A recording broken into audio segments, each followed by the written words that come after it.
No town would take her because she'd killed her abuser in self-defense. A judge married her. The gavel head is worn smooth on one side. 22 years of my hand wrapped around it, same grip every time, and the wood's gone the color of an old saddle where my thumb sits. I'm holding it right now, turning it over, not using it for anything. Just holding it. That's a habit a man picks up when he's spent half his life deciding what happens to people he's never going to see again. I was riding the Cedar Fork circuit that spring, 4 towns, 3 weeks each, back around again, and I'd been doing it long enough that nothing about a courtroom surprised me anymore. Men lying with their hats in their hands. Men lying with their hats on, which is somehow worse. I'd stopped expecting the truth to walk in clean. You learn to dig for it, and mostly what you find is just less of a lie than you started with. Then they brought in the Hargrove woman. I didn't know her name was Hargrove yet. I just knew she was the one they'd hauled up from Mill Creek in a wagon with her wrists tied to the rail, and that the marshal who brought her wouldn't look at her, and that she walked into my courtroom with her chin level and her eyes flat and didn't flinch when 40 people in that room turned to stare like she was a thing on a table. Her name was Naomi. I'd get to that part of her later. The charge was murder. The facts, once you cut the fat off them, were these. She'd been married 3 years to a man named Hargrove who ran a stock operation outside Mill Creek, and on a January night with snow already a foot deep, she put a kitchen knife into his chest while he had both hands around her throat. He died in his own kitchen. She didn't run. She sat on the porch steps in the cold until a neighbor came by at dawn and found her there, and she told him plain what she'd done before he'd even asked. That much wasn't in dispute. Nobody argued she hadn't done it. The argument, the whole 3-day argument, with half of Mill Creek packed into my courtroom wanting to watch, was whether a woman gets to live after she kills her husband, no matter what he was doing with his hands. I'd seen bruising testimony before. I'd never seen a doctor lay out in that flat clinical voice doctors use so the words don't catch in their own throat, the count of old breaks in a woman's body. Wrist, 2 ribs, different times, a skull fracture old enough to have knit wrong. The doctor wasn't being cruel saying it. He was just reading off what he'd found, like inventory. I watched her face through all of it. She didn't cry. She sat with her hands folded in her lap like she was in church, and the only thing that moved was a muscle in her jaw, working slow, like she was chewing on something that wouldn't go down. Her own lawyer was a green kid from the county seat who'd never tried anything bigger than a fence dispute, and he was drowning. The prosecutor was Wendell Cobb, who I'd known 11 years, and who I happened to know never lost a case he didn't deserve to lose. Except this one he was trying to win on the strength of a wife doesn't get to decide. Never said those words outright, but that's what he meant, dressed up in statute language about premeditation, about her having time to walk away instead of reaching for the knife. I let the trial run its full course. That's the job. You don't put your thumb on the scale before the evidence is in, no matter what your guts already told you by the second morning. The jury came back guilty. 8-4, but the 4 didn't matter, guilty's guilty. I sat there with that verdict in my hand and looked at her, and looked at the room, half of which was already smiling like they'd gotten something they paid for, and I understood something I hadn't let myself understand the whole 3 days. This wasn't really a trial. It was 12 men from a town that had decided a long time before she ever killed anybody that a woman's bruises were her own business, and her dying for fixing it was just the tidy end of that thinking. I'm not going to tell you I did something dramatic in that courtroom. I didn't stand up and shout. That's not how the job works, and it's not how I work. What I did was set the gavel down without using it, and I told the room I was taking the matter under advisement, and I'd render sentence in 3 days' time. Wendell about came out of his chair. I didn't look at him. I looked at her just for a second, and her eyes met mine, and there wasn't any hope in them. She'd already buried herself. She was just waiting for the paperwork. I spent those 3 days the way I spend most of my hard nights, alone, in the room I rent above the Mercantile when I'm riding circuit, with a bottle I didn't drink much of, and a stack of law books I already knew weren't going to give me what I needed. The statute didn't care about a skull fracture. The statute cared about whether she'd had the chance to walk away, and the honest answer, the answer that would have sent her to hang, was that legally on paper she probably had. But I'd sat on enough benches to know that the law and justice aren't always riding the same horse. Most days they are. That week they weren't, and a man who spent his whole career insisting on the difference between a verdict and the truth doesn't get to look away from it the one time it actually costs him something. I'm 61 years old.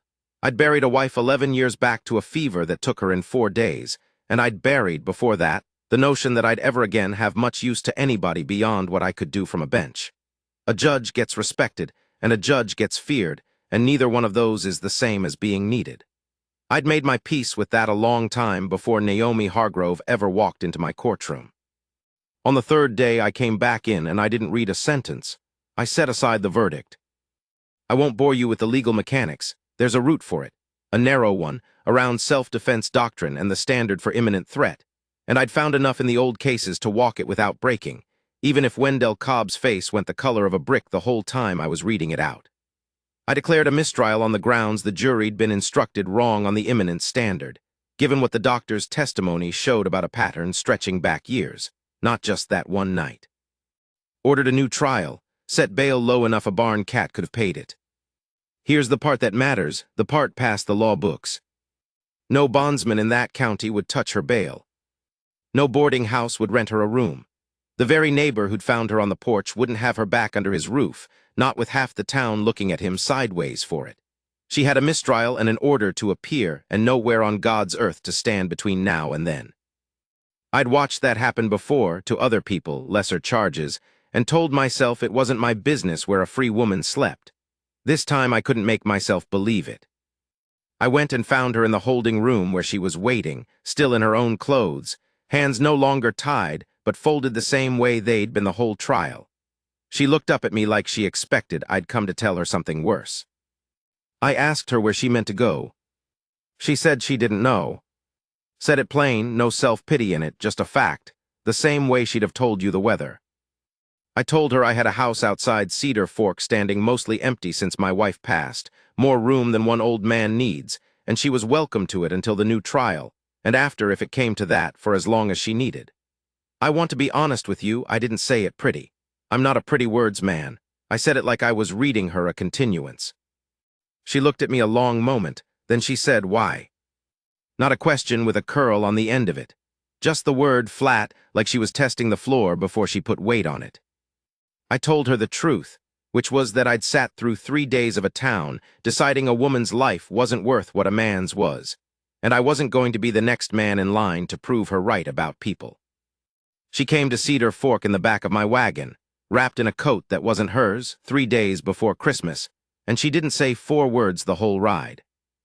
I want to tell you about the second week, not the first, because the first week she barely left the room I gave her, and that's not romance. That's a woman learning the floor under her isn't going to give way. The second week she came down to the kitchen at 5 in the morning while I was working on a fire that didn't want to catch, and without a word, she took the kindling out of my hand and built it right. 3 sticks the way her own mother must have taught her, and had coffee going before I'd even worked out what she'd done.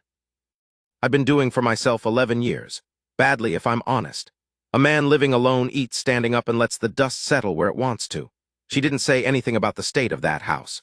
She just started fixing it room by room, like she needed her hands busy more than she needed sleep, and I let her because I understood I'd buried a wife too, even if mine went easier than the one she'd had to bury with her own hands. We didn't talk about the trial. Not for weeks. We talked about the weather and the stock, and once a full hour about nothing but the right way to keep a root cellar from flooding come spring thaw. I found out later that was the longest conversation she'd had with anybody, man or woman, in 3 years that hadn't ended in her flinching. The new trial came in April. I'd recused myself, of course, couldn't sit the bench on a case I'd already broken open, and the judge who came up from the state seat to hear it was a fairer man than I'd dared hope for. And Wendell, to his credit, didn't fight near as hard the second time, maybe because 3 weeks of watching me not flinch in his direction had worn something off him. The doctor's testimony stood. A second doctor, brought up special, walked the jury through what a body carries after years of that kind of marriage, in language even a stone-hearted juror couldn't shrug off. Acquitted, self-defense, full and clean. I was in the courtroom for it, in the gallery, not the bench. First time in 22 years I'd sat in the gallery of a courtroom and felt my own hands shaking. When they read it out, she didn't cry either. She turned around and looked for me in the crowd, and when she found me, something in her face I hadn't seen the whole 4 months broke open, just for a second before she got it back under control. I asked her to marry me on the porch of that same house, 2 months later, not because I needed her gratitude. Lord knows I didn't want her gratitude.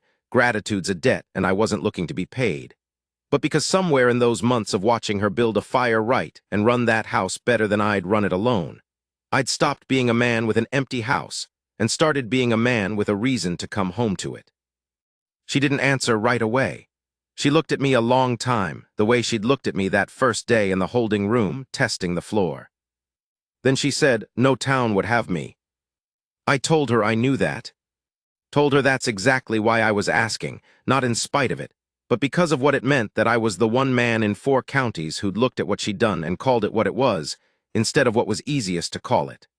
Told her my name was hers if she wanted it, and that no town, no marshal, no circuit, no jury would ever again get to decide whether she had the right to keep breathing. She put her hand against my chest, flat, the way you'd check a man's heart was still going, and she said, "Then say it like a vow and not a verdict." So I did.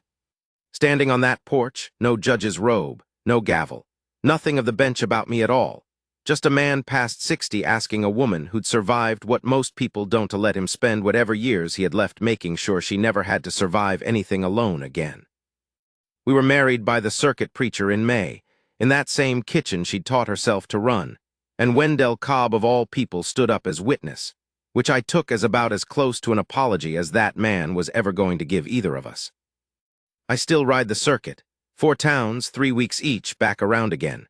But there's a difference now in how I hold that gavel. I know what it costs to use it wrong, and I know what it costs more to use it right when the whole room wants you not to. And there's a woman waiting at the end of every circuit who built her own fire long before she ever needed mine, and chose, of her own free will, with nobody's gun to her back and nothing left to fear from me, to stay. That's the part the town never got to see. That's the part I keep.